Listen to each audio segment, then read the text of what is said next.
कैसे हैं आप सभी। आशा करते हैं आप मस्त होंगे और आपकी तैयारी बहुत ही ज़बरदस्त चल रही होगी। आज हम मैथ का गेस क्वेश्चंस लेकर आए हैं।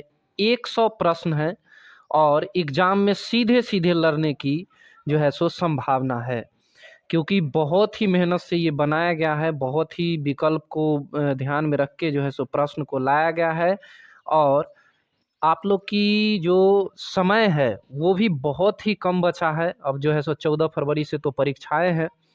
तो आज से लेकर और 14 फरवरी तक लगातार जो है सो प्रत्येक दिन आप लोग को एक क्लास हम देते रहेंगे, ताकि आपकी तैयारी बेहतर हो सके और एग्ज़ाम में जैसे ही आप बैठे तो खुशी से झूम उठे, क्योंकि यहीं से क्वेश्चंस आने की संभावना है। ऐसे तो आप लोग खुद मोटिवेट होंगे, लेकिन आपके मोटिवेशन के लिए हम लाए हैं, जरा सा आप लोग सुनिए। बेहतर से बेहतर की तलाश करें, बेहतर से बेहतर की तलाश करें, मिल जाए नदी तो समंदर की तलाश करें। अरे यूं तो टूट जाते हैं अक्सर शीशे पत्थर की चोट से, चूट टूट जाए चट्टान भी ऐसे शीशे की तलाश करे। तो पहला सवाल है 92 बट्टे में 115। अब देखिए इसका कहा जा रहा है कि सरलतम रूप क्या होगा। अब सरलतम रूप का मतलब ये है कि यदि 92 बट्टे 115 यदि कोई भी संख्या से कट रहा है तो आपको काटना जरूरी है। तो यहाँ पर देखिए, यहाँ पर 92 बट्टे 115 है, तो आप लोग सबसे पहले 2 से चेक करेंगे। 2 से तो 92 कटेगा, लेकिन 115 तो कटेगा नहीं। तो 3 से, 5 से, 7 से ऐसे करके अभाज्य संख्या से चेक करेंगे, तो ये थोड़ा सा और आगे जाके मिलेगा आपको। ये देखिए 92 जो है सो 23 से कटेगा 3 मरतब में, और ये 115 जो है सो 23 से कटेगा 5 मरतब में। 5 मरतब में हो जाएगा, 5 3 15 करके, और ये 5 मरतब में कट जाएगा। तो यहाँ पर ऑप्शन नंबर यदि देखा जाए तो इसका आंसर होगा ऑप्शन नंबर सी। सही जवाब है ऑप्शन नंबर सी। आप लोग को यदि इस प्रकार के सवाल आ जाता है तो चेक जरूर कर लेना है। और चेक क्या चीज़ से करेंगे? अभाज्य संख्या से। अगला सवाल है, दो परिमेय संख्याओं के बीच अधिकतम कितनी परिमेय संख्याएं हो सकती है। देखिए एक चीज़ है कि कुछ सवाल ऐसे रहेंगे जिसमें एक्सप्लेनेशन जरूरी रहेगा, लेकिन कुछ सवाल ऐसे भी होंगे जो डायरेक्ट भी बनेगा।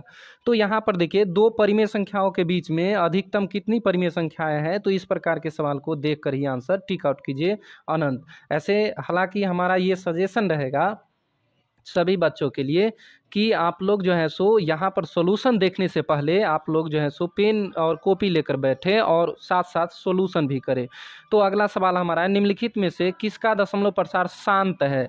अब शांत है, ये डायरेक्ट एनसीईआरटी जो टेक्स्ट बुक है उसी से सवाल आया है। वहाँ पर सब्जेक्टिव में दिया हुआ है, लेकिन यहाँ पर ऑब्जेक्टिव में है, तो ये ऑप्शन नंबर सी सही जवाब इसका होगा। शांत होने के लिए कंडीशन क्या होता है तो बता देते हैं। ऊपर में देखिए कोई भी भिन्न रहेगा, पी बटे क्यू होगा, आप लोग का रिवीजन भी होगा। तो इसमें शांत होने के लिए भाई क्या कंडीशन है, तो यहाँ पर क्यू का मान जो है ना सो फैक्टर करेंगे, गुणनखंड में तोड़ेंगे तो 2 के पावर m और गुने में 5 के पावर n के रूप का होना चाहिए, तभी जो है सो शांत होता है। तो 1600 को हम यदि तोड़ते हैं तो इसी रूप में आएगा, आप लोग तोड़ के देख सकते हैं।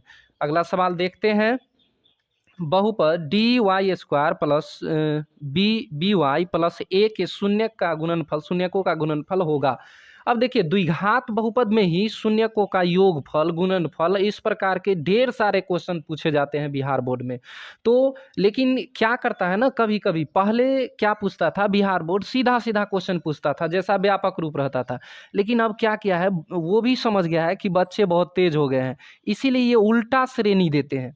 जैसे यहाँ पर होता है क्या, तो A X square plus B X plus C होता है, लेकिन इसमें क्या दिया, पहले डी दे दिया, तब बी दे दिया, तब ए दे दिया। अब तो पूछ रहा है शून्यकों का गुणनफल। तो हमेशा आप लोग ध्यान में रखेंगे, यदि गुणनफल अल्फा इंटू बीटा हो तो इसमें क्या होता है माइनस बी, नहीं, गुणनफल में होता है सी बाई ए। अब सी बाई ए डायरेक्ट आंसर नहीं कर देना है सी बाई ए। देखिए यहाँ पर ये सवाल में देखना है, तो ये आंसर नहीं होगा।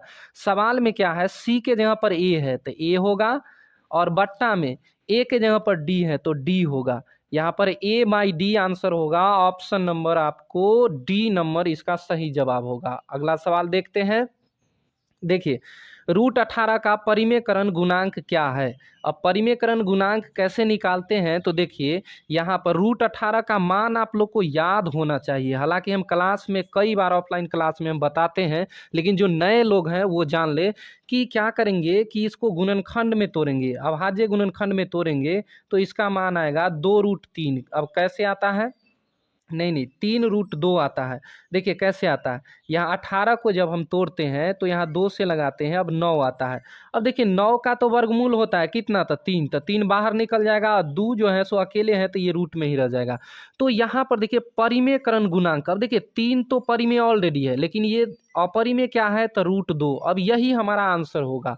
तो यहाँ पर ऑप्शन नंबर बी में इसका सही जवाब है। अगला सवाल है, सबसे छोटी अभाज्य संख्या कौन है? देखिए अभाज्य संख्या है तो सबसे छोटी अभाज्य संख्या कौन है? तो 2 है। ध्यान में रखना है कि यहाँ पर कभी कभी अभाज्य संख्या पूछ देता है तो 2 हो जाता है, लेकिन कभी कभी सबसे छोटी संयुक्त संख्या पूछ देता है। तो आप लोग कमेंट करके बताएं कि संयुक्त संख्या क्या होता है। चलिए, सबसे छोटी संयुक्त संख्या क्या होता है, ये आप लोग कमेंट करेंगे आंसर में। अगला सवाल है, यदि a बराबर बी क्यू प्लस आर, जहाँ a और b धनात्मक पूर्णांक हो तो इसमें से कौन सा कंडीशन सही है? तो यहाँ पर देखिए r क्या है? तो r हमेशा, r जो है सो हमारा शेषफल है। तो शेषफल हमेशा क्या होते हैं? तो आपको जो है सो भाजक से कम ही होता है। तो भाजक कहाँ पर है? भाजक हमारा b है। तो b से हमेशा जो है सो छोटा होगा r। अब ऑप्शन नंबर को देख लेंगे तो b, ये गलत लिखा गया। बी से हमेशा छोटा, बी से हमेशा छोटा मतलब बी बड़ा और आर छोटा। तो बी से, बी हमेशा बड़ा होगा आर से, तो बी हमेशा बड़ा होगा आर से। ऑप्शन नंबर सी है ये सही जवाब। अब कहेंगे सर ये तो उल्टा लिखा हुआ है, तो कैसे भी लिख सकता है, लिखने का मतलब वही हुआ। देखिए आर से बड़ा है बी, ऐसे करके लिखा गया है। तो ऑप्शन नंबर सी सही जवाब है। ऐसे आप लोग जो है सो ये HCF इस विधि से निकाले होंगे। ये यूक्लिड विभाजन प्रमेयिका है, इससे HCF निकाला जाता है। आगे बढ़ते हैं। अगला सवाल हमारा है, निम्नलिखित में कौन परिमेय संख्या है? तो परिमेय संख्या देखिए यहाँ पर ऑप्शन नंबर बी हमारा परिमेय संख्या है, क्योंकि √5 से √5 कट जाएगा, ये 6 बाहर आएगा, तो ये 6 तो एक परिमेय संख्या है। देखते हैं अगला सवाल, द्विघात बहुपद x² प्लस 12x प्लस 35 के शून्यक है। अब यहाँ पर शून्यक का मान नहीं दिया, बल्कि पूछ लिया गया कि ये धनात्मक है, ऋणात्मक है, कि दोनों बराबर है, कि क्या है, धनात्मक ऋणात्मक दोनों है। तो यहाँ पर देखिए, यहाँ पर देखिए ये दोनों टर्म यदि प्लस में रहे, देखिए ये 35 है, ये 12 है, अगर दोनों टर्म प्लस में रहे तो दोनों शून्यक जो है सो माइनस में आएगा, मतलब ऋणात्मक आएगा। तो यहाँ ऑप्शन नंबर बी सही होगा। हालांकि इसका कौन कौन शून्यक होगा तो आपको निकालने भी आना चाहिए, गुणनखंड भी आना चाहिए। देखिए 35 है और यहाँ 12 है, तो 7 × 5 = 35 होता है। इसका अगर गुणन ये शून्यक कहता तो एगो हो जाता 7, एगो हो जाता 5, दोनों माइनस में। तो आगे बढ़ते हैं। अगला सवाल हमारा, निम्नलिखित में कौन अपरिमेय संख्या है? अब देखिए अपरिमेय से संबंधित फिर से आ गया, हर साल पूछता ही है, इसमें नो डाउट। तो यहाँ पर क्या होगा, आपको स्क्वायर याद होना चाहिए। देखिए अभी से भी बहुत ज़्यादा टाइम है, ऐसा नहीं कि टाइम नहीं है, बहुत कम भी है लेकिन बहुत ज़्यादा भी है। तो 1 से 30 तक हम ये सजेशन देंगे कि ये स्क्वायर आप लोग को याद होना चाहिए, स्क्वायर। ठीक है, स्क्वायर, क्योंकि स्क्वायर याद रहता है ना तो फास्ट बनता है, ऑब्जेक्टिव बनाने में काफ़ी मदद मिलता है, क्योंकि मैथ में टाइम का पता नहीं चलता है एग्जाम में। तो यहाँ पर देखिए, यहाँ पर 121 तो स्क्वायर है किसका? 11 का। 196 भी स्क्वायर है किसका? तो 14 का। अब 289 भी स्क्वायर है कितना का? 17 का। अब यहाँ पर 127 जो है किसी भी संख्या का वर्ग नहीं है, पूर्ण वर्ग नहीं, ये क्यूब है लेकिन वर्ग नहीं है। तो यही हमारा आंसर हो जाएगा। जो वर्ग होता है वो जो है सो क्या होता है? तो परिमेय संख्या होता है। अगला सवाल है, बहुपद 5y² - 25 के शून्यक है। अब देखिए ये द्विघात बहुपद है, अब इसमें शून्यक क्या होगा, देखिए कैसे निकलेगा। तो यहाँ पर देखिए 5y² माइनस में 25 है, बराबर में 0 देंगे शून्यक निकालने के लिए। अब ये 25 उस पार जाएगा तो प्लस में जाएगा, और 5 जाएगा तो बट्टा में जाएगा। तो 25 के बट्टा में 5, ये सी है 5 मर्त में कटेगा, y पर से स्क्वायर हटेगा तो 5 रूट में चला जाएगा, और 5 का वर्गमूल नहीं होता है तो ये प्लस माइनस में हो जाएगा। तो प्लस के √5 और माइनस के √5, ये ऑप्शन नंबर में देखना पड़ेगा। ऑप्शन नंबर बी इसका करेक्ट जवाब है। चलिए आगे बढ़ते करते हैं, आप लोग कॉपी कलम लेकर बैठेंगे और ज़रूर साथ साथ बनाएंगे, सोल्व करेंगे और इस प्रकार के क्वेश्चंस को प्रैक्टिस करेंगे। एक द्विघात बहुपद के शून्यकों का योग तथा गुणनफल क्रमशः 3 तथा -40 है, तो द्विघात बहुपद आखिर है क्या? तो यहाँ पर देखिए, यहाँ पर सवाल क्या दिया है, तो योगफल 3 है, गुणनफल कितना है -40। आसानी से आप लोग बना सकते हैं। कैसे? एक फार्मूला ध्यान में रखेंगे, हालांकि सब ऑफलाइन में पढ़े हैं तो सबको तो ध्यान में होगा ही। तो होता है एक्स स्क्वायर माइनस में, पहले फार्मूला बताते हैं, alpha plus beta into x और प्लस में अल्फा इंटू बीटा होता है। तो यहाँ पर तो डायरेक्ट रूप से मान बैठाना है, एक्स स्क्वायर का एक्स स्क्वायर और माइनस में अल्फा प्लस बीटा का मान कितना है, तो 3 एक्स का एक्स और यहाँ पर माइनस ये अल्फा इंटू बीटा का मान है 40, तो माइनस के 40 हो जाएगा। ये हमारा डायरेक्ट रूप से आंसर होगा। ऑब्जेक्टिव में आप लोग ध्यान में रखना है, x square minus 3x minus 40। तो ऑप्शन में देखते हैं, ऑप्शन में देखते हैं, आपको ऑप्शन नंबर ए ही तो करेक्ट है। चलिए, इस प्रकार के सवाल के प्रैक्टिस करना है। आगे बढ़ते हैं। युग्म समीकरण x प्लस 2y बराबर 4 तथा 2x प्लस 4y बराबर 8, ऐसा सवाल है। देखिए, तो सवाल को आराम से बनाते हैं। यहाँ पर देखिए, इसमें बोला जा रहा है, इसका हल नहीं पूछ रहा है, पूछ रहा है कि कितना हल है। ऐसा नहीं कि एक्स वाई का मान निकालने बैठ जाना। तो यहाँ पर 3 शर्त होते हैं, तीनों शर्त को ध्यान में रखना है। यहाँ पर निकालते हैं सबसे पहला नंबर a1/a2। तो यहाँ पर देखिए, a1 क्या होता है, x के गुणांक, और a2 क्या होता है, दूसरे समीकरण के x के गुणांक। तो 1/2 हुआ। और देखते हैं आगे, उसके बाद 2/4, तो ये तो बराबर हो गया, 2/4 तो 1/2 ही होगा। और आगे देखते हैं, यहाँ पर देखिए 4/8, तो ये भी 1/2 ही। तो यहाँ पर ऑल बराबर है, सभी के सभी बराबर है, तो इसका अनगिनत हल होगा, अनगिनत हल, अनंत हल इसका होगा। ऑप्शन नंबर देख लेते हैं, ऑप्शन नंबर डी इसका करेक्ट आंसर होगा। आगे बढ़ते हैं। यदि बहुपद एक्स स्क्वायर प्लस ए एक्स माइनस बी के शून्यक एक दूसरे के व्युत्क्रम हो तो बी का मान क्या होगा? व्युत्क्रम मतलब समझते हैं, व्युत्क्रम का मतलब हुआ कि यदि एक है p/q तो दूसरा है q/p, यानी कि उल्टा। जैसे 5/2 है तो 2/5। तो यहाँ देखिए, शून्यक मान लीजिए एक अल्फा है तो दूसरा क्या है, 1/अल्फा, ठीक है। इसके गुणनफल कितना दिया हुआ है, गुणनफल एक दूसरे का जो है सो क्या है, व्युत्क्रम है, नहीं तो व्युत्क्रम है। तो व्युत्क्रम मतलब एगो अल्फा तो एगो 1/अल्फा, यही होता है उल्टा, व्युत्क्रम का मतलब उल्टा। और यहाँ पर होता क्या है, अल्फा इंटू बीटा बराबर तो होता है c/a। तो c का मान कितना है, तो -b, और a का मान कितना है आपका, तो a का मान है 1। अब देखिए, e से ही कट गया तो यहाँ पर 1 आया, तो -b बराबर बट्टे में 1, तो ये इसका मान यदि यहाँ से निकालते हैं तो b का मान -1 आया। तो ऑप्शन नंबर देख लेते हैं, ऑप्शन नंबर बी इसका करेक्ट आंसर है। अर्धवृत्त का कोण होता है। अब अर्धवृत्त का कोण कितना होता है, तो आपको यहाँ पर ऑप्शन के अनुसार अर्धवृत्त का कोण यहाँ पर जो है सो ऑप्शन के अनुसार देखिए, अर्धवृत्त का कोण जो होगा ना 180 का होगा। क्या होगा? 180 का। Option number B C D एक भी इसमें सही करेक्ट आंसर नहीं है। आप लोग बताएंगे अर्धवृत्त के केंद्र पर कितना डिग्री का कोण बनता है, अर्धवृत्त के केंद्र पर कितना डिग्री का कोण बनता है, आप लोग बताएंगे। ये वृत्त के, अर्धवृत्त तो बता दिए कि 180 का बनता है, वृत्त के केंद्र पर कितना डिग्री का कोण बनता है, कमेंट बॉक्स में आंसर देंगे। देखिए, कमेंट बॉक्स में आंसर लिखने से क्या होता है आप जानते हैं, कि सब दिन के लिए याद हो जाता है।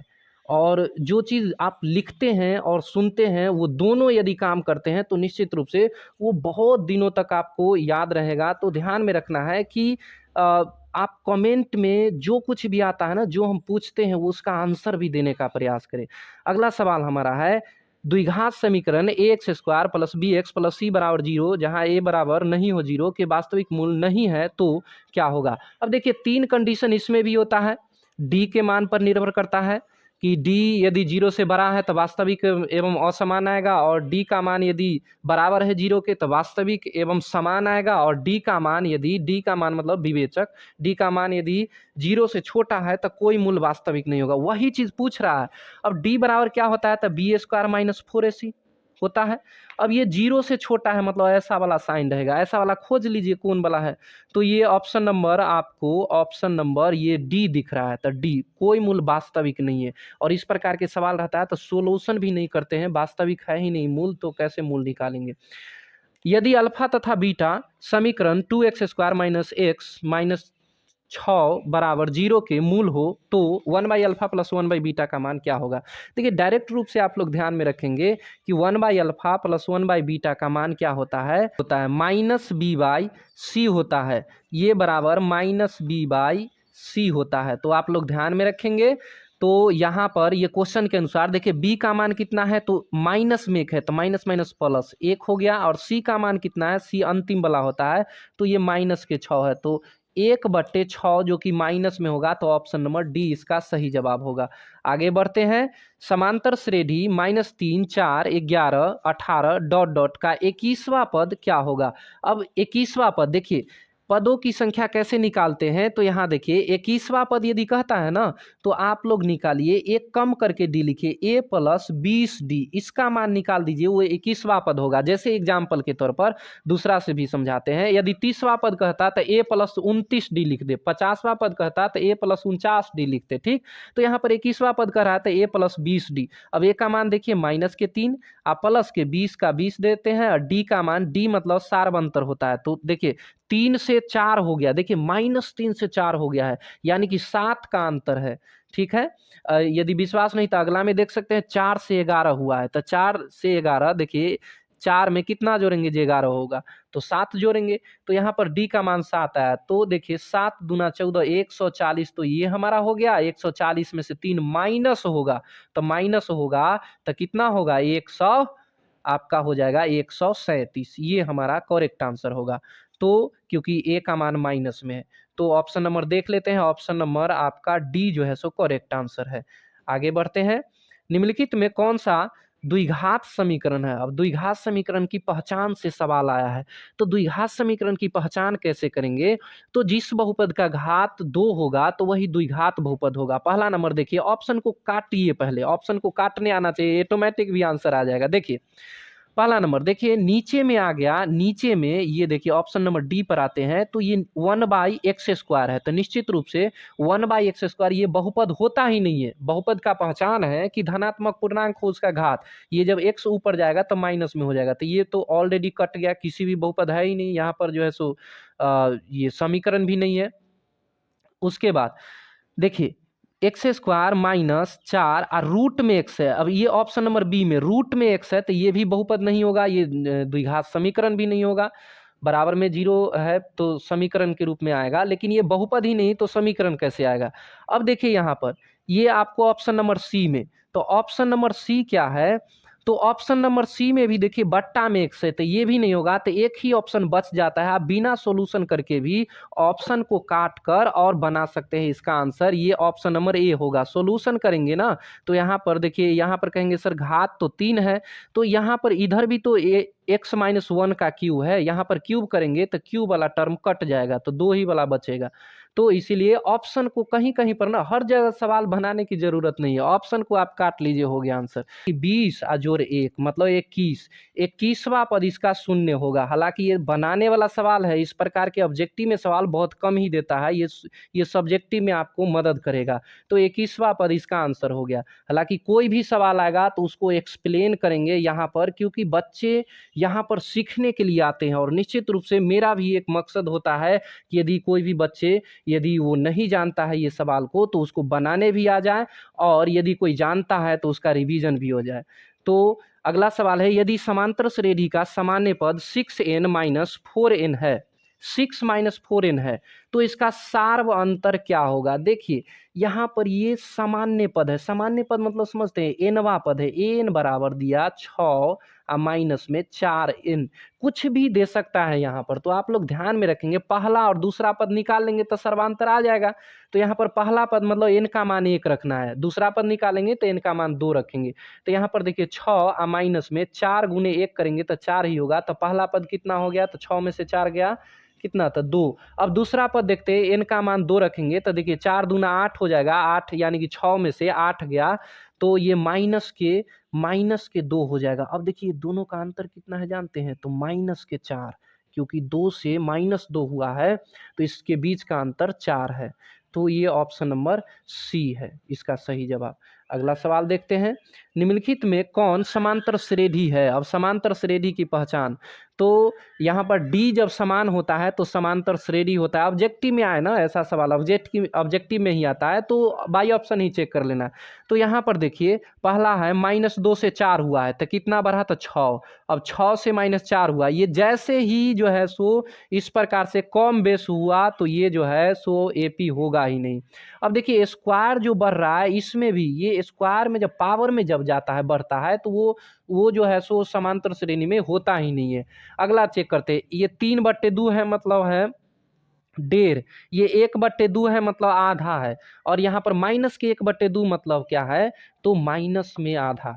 तो यहाँ पर देखिए, यहाँ पर तो हमको पता चला कि 1 की घटोत्तरी हो रही है, तो यहाँ 1 की माइनस हुआ है, तो ऑप्शन नंबर सी ही इसका सही जवाब हो जाएगा। हालांकि अगला भी चेक करके आप देख सकते हैं, वो एपी में नहीं होगा। अगला सवाल, मूल बिंदु का नियामक क्या होता है। तो सब दिन बताया, मूल बिंदु का नियामक 0,0 होता है। ये नियामक ज्यामिति का सवाल है। आगे बढ़ते हैं, यदि त्रिभुज ABC समरूप है त्रिभुज PQR तथा QR बट्टे BC बराबर 2/3, तो एरिया ये दोनों का क्या होगा। तो यही सवाल देखिए, ये समरूप त्रिभुजों में ना सवाल क्या होता है, आपको भुजाओं का अनुपात दे देगा और क्षेत्रफल का अनुपात पूछेगा। तो आपको कुछ नहीं करना, सिंपल काम करना है, ये भुजाओं का स्क्वायर कर देना है, स्क्वायर के बराबर होता है। यानी कि 2, देखिए 2/3 है तो 2/3 है, तो ये दोनों का स्क्वायर करेंगे तो ऊपर का के 4 हो जाएगा, नीचल का के 9 हो जाएगा। यही 4/9 इसका आंसर होगा। तो ऑप्शन नंबर सी है। अब हाँ, ध्यान में रखना है, कभी कभी क्या होता है ना, उल्टा पूछता है, एरिया दे देगा, ये क्षेत्रफल दे देगा, क्षेत्रफल मतलब एरिया, और भुजाओं का अनुपात पूछ लेगा। तो जब उल्टा पूछेगा तो ये दोनों का जो है सो वर्गमूल कर देना है, और सीधा पूछेगा तो स्क्वायर कर देना है, दोनों एक दूसरे का उल्टा है। और ज्योमेट्री के सवाल आए ना तो डरना नहीं है, अरे ज्योमेट्री के सवाल तो बिल्कुल आसान होता है, और आप लोग के लिए हम इतना मेहनत कर रहे हैं तो निश्चित रूप से आप लोग को तो डरने की कोई ज़रूरत ही नहीं है, ठीक है।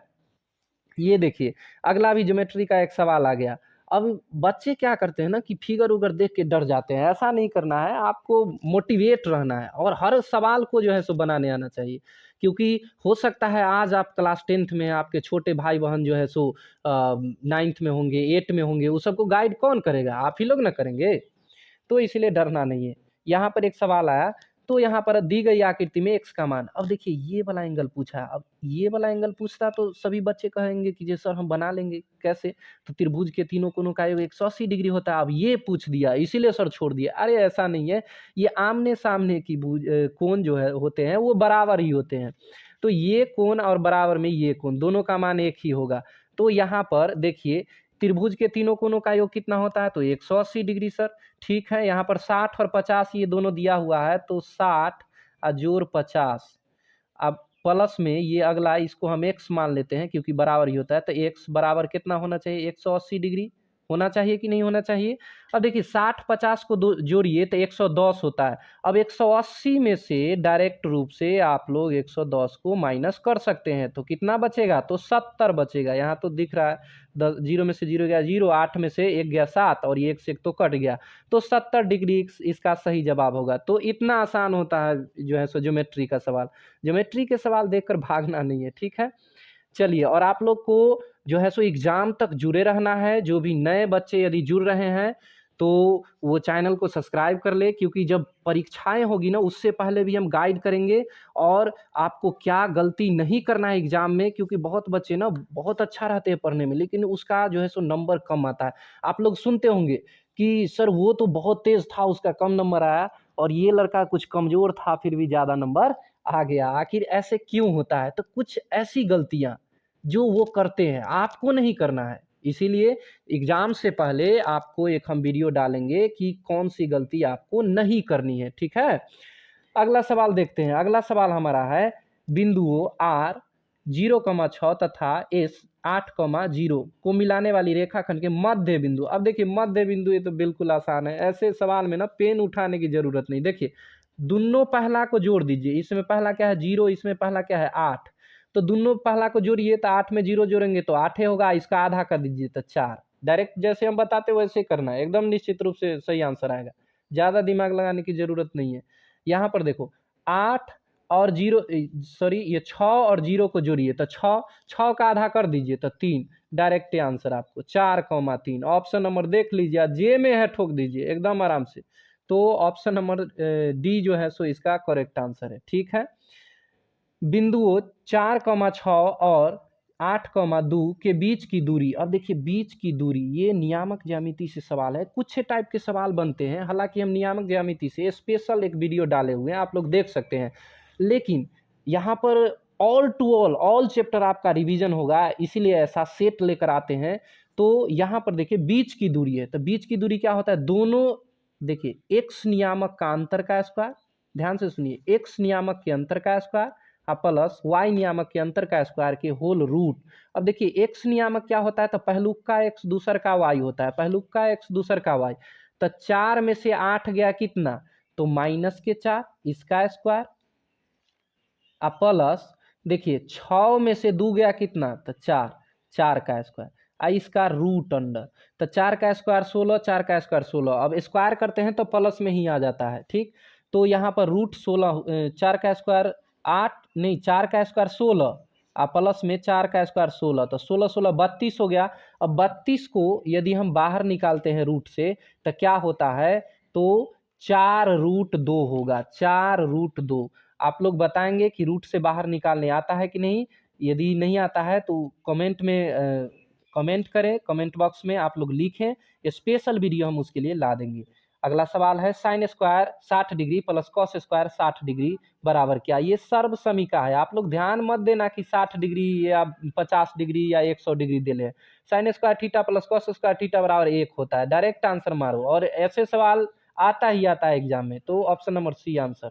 अगला, यदि रैखिक समीकरणों का युग्म संगत हो तो रेखाएं कैसी होती है। देखिए संगत होती है ना, तो क्या होते हैं, संगत में क्या होता है ना, हलों की संख्या होती है। तो संपाती, तो संपाती बिल्कुल होता है। समांतर, समांतर नहीं होता है क्योंकि कोई हल नहीं होता है, उसको जो है सो समांतर बोलते हैं। हमेशा प्रतिच्छेदित, हमेशा प्रतिच्छेदित नहीं होता लेकिन प्रतिच्छेदित होता है। तो यहाँ पर ये दोनों ही ऑप्शन, ऑप्शन नंबर डी में दिया हुआ है, प्रतिच्छेदी या संपाती दोनों में से कोई भी होता है तो संगत उसको कहते हैं। ठीक, आगे बढ़ते हैं। अगला सवाल है, बिंदु -6, -5/2 किस पाद में स्थित है, किस चतुर्थांश में है। देखिए क्वेश्चन देखिए और आंसर कीजिए, क्योंकि यहाँ पर बहुत बच्चे ना क्या करेंगे ना कि -5/2 देखकर डर जाएंगे। अरे डरना नहीं है, अंक चाहे जो भी हो, यहाँ पर तो चतुर्थांश पाद पूछा गया है। तो यहाँ पर देखिए दोनों माइनस माइनस है, तो माइनस माइनस किस में होता है, तो माइनस माइनस तीसरे चतुर्थांश में है, तृतीय चतुर्थांश इसका आंसर है। चलिए अगले जो सवाल हैं वो आप लोग को हम नेक्स्ट पार्ट में लाएंगे, क्योंकि जो है सो एक ही वीडियो में यदि हम लाते हैं तो बहुत ज़्यादा सवाल हो जाएगा, और हर सवाल ना हर चैप्टर का है, इसीलिए थोड़ा सा कि ऐसा नहीं कि एक ही दिन बहुत ज़्यादा पढ़ना है, लेकिन प्रत्येक दिन पढ़ना है, थोड़ा थोड़ा ही पढ़ना है लेकिन पढ़ना है। और आप लोग टेंशन बिल्कुल भी नहीं लेंगे, आपका जो है सो क्लास बिल्कुल ऐसे ही रेगुलर चलते रहेगा, और निश्चित रूप से जो है सो आपको मैथ में तो बिल्कुल भी टेंशन लेने की ज़रूरत नहीं है, क्योंकि ऐसे ही प्रत्येक दिन हम लेकर आते रहेंगे। कल भी एक वीडियो आएगा एग्ज़ाम तक और एग्ज़ाम के बाद भी। चलिए ठीक है, पूरा देखने के लिए धन्यवाद। और यदि क्लास अच्छा लगा है ना तो आप लोग शेयर भी कर सकते हैं। यदि रिलेटिव में आपके क्लास 10th है, 10th के जो है सो स्टूडेंट है आपके, यदि रिलेटिव में, तो वहाँ पर भी शेयर कर सकते हैं। और पूरा देखने के लिए धन्यवाद।